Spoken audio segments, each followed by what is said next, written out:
राजस्थान में सर्दियों का दौर जारी है, लेकिन राजस्थान की सियासत में गर्मी एक बार फिर से आ गई है। वो इसलिए आ गई है क्योंकि पिछले लंबे समय से मुख्यमंत्री अशोक गहलोत और सचिन पायलट के बीच जो खींचतान चल रही थी, उसको लेकर कल मुख्यमंत्री अशोक गहलोत खुलकर बोले। खुलकर भी क्या बोले, ये सोचने वाली और देखने वाली बात थी। मुख्यमंत्री अशोक गहलोत ने साफ संकेत दे दिए हैं कि किसी भी तरीके से सचिन पायलट को मुख्यमंत्री का पद नहीं दिया जा सकता राजस्थान में। मुख्यमंत्री अशोक गहलोत ने कहा कि उन गद्दारों को कैसे मुख्यमंत्री का पद दे दिया जाए जिन्होंने मानेसर में 34 दिन बिताए। हम 34 दिन तक होटलों में रहे, 10-10 करोड़ रुपए उन्होंने भाजपा के साथ मिलकर सौदा किया और उसके सबूत भी मेरे पास है। ये सब मुख्यमंत्री अशोक गहलोत ने कल एक चैनल को इंटरव्यू देते हुए कहा। उस साक्षात्कार में मुख्यमंत्री अशोक गहलोत ने ये साफ संकेत दे दिए कि कोई भी विधायक सचिन पायलट के साथ नहीं है, यानी कि जितने भी विधायक हैं वो मुख्यमंत्री अशोक गहलोत को मुख्यमंत्री देखना चाहते हैं। उनसे जब पूछा गया कि क्या सचिन पायलट के अलावा किसी को मुख्यमंत्री बनाया जाए तो आपको कोई आपत्ति, तो इसमें भी उन्होंने इशारों में अपना ही नाम लिया और उन्होंने कहा ऐसा कैंडिडेट होना चाहिए जो राजस्थान में सरकार रिपीट करवा सके और एक बार फिर सरकार बना सके। तो उन्होंने कहा कि वो जिताऊ कैंडिडेट तो मुख्यमंत्री अशोक गहलोत यानी कि मैं ही हूं। तमाम जो घटनाक्रम था उसके बाद में सचिन पायलट का एक संदेश मैसेज आता है, जिस तरीके से वो आराम से अपना मैसेज और संदेश भेजते हैं, कोई जल्दबाजी नहीं। उन्होंने कहा कि भारत जोड़ो यात्रा जो अभी चल रही है उसको एकजुट होकर सफल बनाने का काम हम करेंगे। ऐसे समय में मुख्यमंत्री अशोक गहलोत द्वारा इस तरीके की बयानबाजी करना बिल्कुल गलत है।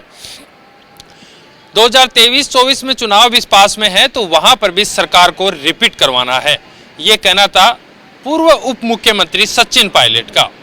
सचिन पायलट मध्य प्रदेश में राहुल गांधी, प्रियंका गांधी के साथ भारत जोड़ो यात्रा में शामिल है। अगले महीने की शुरुआत में ये यात्रा जो है वो राजस्थान में पहुंचेगी और ऐसे समय में इस तरीके के बयान आना ये बड़ा उलटफेर के संकेत हैं। मुख्यमंत्री अशोक गहलोत ने ये इंटरव्यू 3 दिन पहले एक चैनल को दिया था और कल जिस तरीके से इसको वायरल किया गया और ये इंटरव्यू को लाइव किया गया वो भी समय महत्वपूर्ण है, क्योंकि कल सुबह सुबह कुछ तस्वीरें सामने आई थी। वो थी सचिन पायलट और उसके साथियों की, जो साथी विधायक थे उनकी, राहुल गांधी और प्रियंका गांधी के साथ मध्य प्रदेश की भारत जोड़ो यात्रा से। तो कहीं ना कहीं मुख्यमंत्री अशोक गहलोत को डर लगा होगा कि कहीं आलाकमान जो है वो अब मुख्यमंत्री के पद पर फैसला ना ले और सचिन पायलट को किसी तरीके से मुख्यमंत्री ना बना दे। लेकिन सूत्रों के हवाले से कहा जा रहा है कि सचिन पायलट को लेकर आलाकमान फैसला कर चुका है, राहुल गांधी, प्रियंका गांधी फैसला कर चुके हैं। आचार्य प्रमोद कृष्णम ने यह कह दिया था कि फैसला जो है वो लिखा जा चुका है, बस सुनाना बाकी है। तमाम घटनाक्रम के बाद जिस तरीके से सियासी घटनाक्रम राजस्थान का बदल रहा है वो महत्वपूर्ण है, लेकिन भारत जोड़ो यात्रा से पहले जब राजस्थान पहुंचने वाली है, 2023 के चुनाव जब पास में है, ऐसे समय पर इस तरीके का घटनाक्रम कहीं ना कहीं एक बड़े सियासी उलटफेर की तरफ इशारा कर रहा है।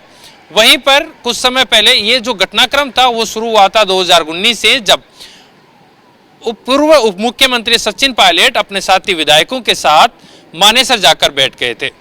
तब मुख्यमंत्री अशोक गहलोत ने गद्दार तक उनको कहा था। कुछ समय बाद में उनकी वापसी कांग्रेस में हुई, कांग्रेस में आए और सब मिलजुल कर रहने लगे। उस खेमे से जो बगावत करके मानेसर गए थे उसमें से बहुत से लोगों को मंत्री पद भी दिया गया और उनको वापस कांग्रेस में शामिल करने की कोशिश की गई। लेकिन जब भी सचिन पायलट का नाम आता है तो मुख्यमंत्री अशोक गहलोत तिलमिला जाते हैं। मुख्यमंत्री अशोक गहलोत उनसे नाराज ही नजर आते हैं। जब भी सचिन पायलट को किसी पद पर भेजने का मन बनाता है आलाकमान तो सबसे विरोध में खड़े रहते हैं मुख्यमंत्री अशोक गहलोत। ऐसा ही वाकया जब 25 सितंबर को हुआ, जब पर्यवेक्षक मल्लिकार्जुन खड़गे और अजय माकन राजस्थान आए थे ये तय करने के लिए, रायशुमारी करने के लिए कि क्या उप मुख्यमंत्री पद पर बदला जाना चाहिए और मुख्यमंत्री पद पर किसी और को बिठाया जाना चाहिए। लेकिन उससे पहले ही सभी जो विधायक थे कांग्रेस गुट के, उन्होंने सभी ने शांति धारीवाल के घर जाकर बैठक शुरू कर दी। यानी कि पैरेलल बैठक, जो कि बैठक होनी थी मुख्यमंत्री आवास पर, उससे पहले वो जाकर वहां पर बैठक शुरू की गई। उस बैठक के बाद सीपी जोशी के पास जाया गया और वहां पर उन्होंने अपने इस्तीफे सीपी जोशी को सौंप दिए। अभी तक ये भी पता नहीं चला है कि सीपी जोशी को कितने विधायकों ने इस्तीफे सौंपे थे। हालांकि प्रताप सिंह खाचरियावास ने कहा था कि 90 से ज्यादा इस्तीफे सीपी जोशी को सौंपे गए हैं। लेकिन धीरे धीरे घटनाक्रम बदलता है और मुख्यमंत्री अशोक गहलोत के पाले में जो भी विधायक और मंत्री थे, धीरे धीरे सचिन पायलट की साइड लेते हुए नजर आते हैं। ये इसलिए भी हो सकता है क्योंकि आलाकमान की तरफ से संदेश आया हो कि अब मुख्यमंत्री के रूप में सचिन पायलट को चुना जाएगा। लेकिन इस तरीके के बयान जो भी विधायक थे, जो मुख्यमंत्री अशोक गहलोत के गुट में थे, सभी ने दिए, चाहे वो प्रताप सिंह खाचरियावास हो, रमेश मीणा हो, हरीश चौधरी हो, जितने भी जो खास विधायक थे, उन्होंने सब ने बगावती तेवर दिखाए। सबसे बड़ा जो बगावती तेवर दिखाया वो राजेंद्र गुड्डा ने दिखाया। राजेंद्र गुड्डा ने सीधे सीधे ये कह दिया कि यदि मुख्यमंत्री के रूप में सचिन पायलट को नहीं चुना जाता है तो 2023 में राजस्थान में कांग्रेस के फॉर्च्यूनर में आने जितने विधायक रह जाएंगे। अब राजेंद्र गुड्डा खुलकर ये बोल रहे हैं क्योंकि मुख्यमंत्री अशोक गहलोत ने कल ये कहा है कि 10 विधायकों से ज्यादा सचिन पायलट के पास विधायक नहीं है। राजेंद्र गुड्डा ने यह कह दिया साहब कि यदि 80% से कम यदि 1% कोई विधायक हमारे पास रहता है, यानी कि सचिन पायलट के समर्थन में नहीं रहता है, तो हम ये दावा ही छोड़ देंगे कि सचिन पायलट को मुख्यमंत्री बनाया जाना चाहिए। लंबे समय से जब भी मुख्यमंत्री अशोक गहलोत कहीं पर भी कोई भाषण देते हैं, मीडिया से बातचीत करते हैं, तो हमेशा सचिन पायलट के विरोध में ही बात करते हैं। सचिन पायलट की मांग लगातार राजस्थान में इसलिए भी उठ रही है क्योंकि आने वाले समय में 2023 विधानसभा चुनाव होना है, 2024 में लोकसभा के चुनाव हैं और ऐसे समय में राजस्थान में संकट यह है कि कांग्रेस को सरकार रिपीट कैसे करवाई जाए, कांग्रेस सरकार में वापस कैसे आए, क्योंकि राजस्थान का एक चलन है कि एक बार भाजपा और एक बार कांग्रेस का यहाँ पर लगातार ये दौर रहा है।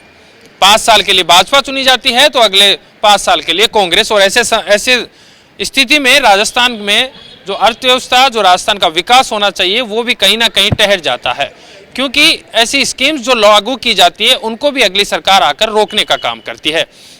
ऐसे में अब इस तरीके से मुख्यमंत्री अशोक गहलोत का बयान आना और उसके बाद में सचिन पायलट ने जिस तरीके से अपना संयम बरतते हुए जो बयान दिया है, उसको देखते हुए आलाकमान की तरफ से जयराम रमेश का एक लेटर सामने आया है, जिसमें जयराम रमेश ने साफ कहा है कि इस राजस्थान की जो बगावत है, राजस्थान में जो सियासी घटनाक्रम चल रहा है, उसको लेकर कांग्रेस जल्दी फैसला करेगी और फैसला इस तरीके से करेगी कि भारत जोड़ो यात्रा को सफल बनाया जाए और 2023 में चुनाव में जीत हासिल की जाए। लगातार ये सियासी घटनाक्रम राजस्थान में दिन प्रतिदिन बदलता हुआ नजर आ रहा है। आज राजेंद्र गुड्डा लगातार कह रहे हैं कि 80% से ज्यादा विधायक मुख्यमंत्री के रूप में सचिन पायलट को चुनना चाहते हैं और सचिन पायलट को मुख्यमंत्री के रूप में देखना चाहते हैं, क्योंकि आने वाले समय में सचिन पायलट राजस्थान में सरकार रिपीट करवा सकते हैं। भाजपा लगातार राजस्थान की सरकार पर हमला बोल रही है और लगातार ये कह रही है कि जो सियासी घटनाक्रम के तौर पर मुख्यमंत्री और उप मुख्यमंत्री के बीच में, पूर्व उप मुख्यमंत्री के बीच में कुर्सी की जो लड़ाई चल रही है, उससे राजस्थान की जनता जो है वो पिस रही है। राजस्थान में जो काम होने चाहिए थे वो धरातल पर नजर नहीं आए। घोषणाएं बहुत सारी की, लेकिन सरकार ने धरातल पर एक भी काम को उतारा नहीं है। ऐसे में भाजपा दावा कर रही है कि 2023 में कांग्रेस का सूपड़ा साफ हो जाएगा। सरदार शहर के चुनाव की बात करें तो सरदार शहर में उपचुनाव होने हैं, उसको भी सेमीफाइनल के रूप में देखा जा रहा है। सेमीफाइनल के रूप में इसलिए क्योंकि 2023 में चुनाव है, उससे पहले सरदार शहर में आरएलपी ने भी कैंडिडेट उतारा है। कांग्रेस की तरफ से भंवरलाल शर्मा के बेटे अमित शर्मा और अशोक पिंचा भाजपा की तरफ से, तमाम जो त्रिकोणीय मुकाबला है उसमें देखने वाली दिलचस्प बात यह होगी कि राजस्थान में कौन जीतकर सरदार शहर में उपचुनाव जीतता है और उसके बाद में 2023 के चुनाव में मजबूती के साथ दावा पेश करते हैं।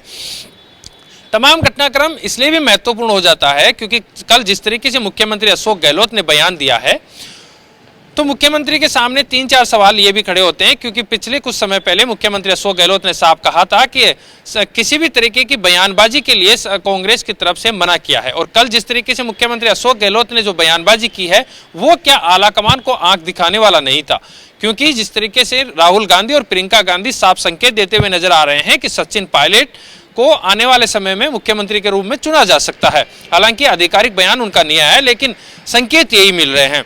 उसके बाद में मुख्यमंत्री अशोक गहलोत ने साफ आलाकमान को आंख दिखाने का काम ये किया है कि उन्होंने साफ ये कह दिया है कि किसी भी तरीके से ऐसे व्यक्ति को मुख्यमंत्री के रूप में नहीं चुना जा सकता जिन्होंने गद्दारी की हो, बगावत की हो और सरकार के साथ वादा खिलाफी की हो। सचिन पायलट अपने संयम से अपने वादे पर टिके हुए हैं और लगातार राजस्थान में भूमिका निभाए हुए हैं। उनका कहना है कि राजस्थान में सरकार रिपीट करवानी है तो नेतृत्व परिवर्तन जरूरी है। बहरहाल देखना यह होगा कि आने वाले समय में ये सियासी घटनाक्रम किस तरफ मोड़ लेता है। कैमरामैन देवेंद्र के साथ सागर चौधरी, महानगर टाइम्स के लिए, जयपुर, राजस्थान।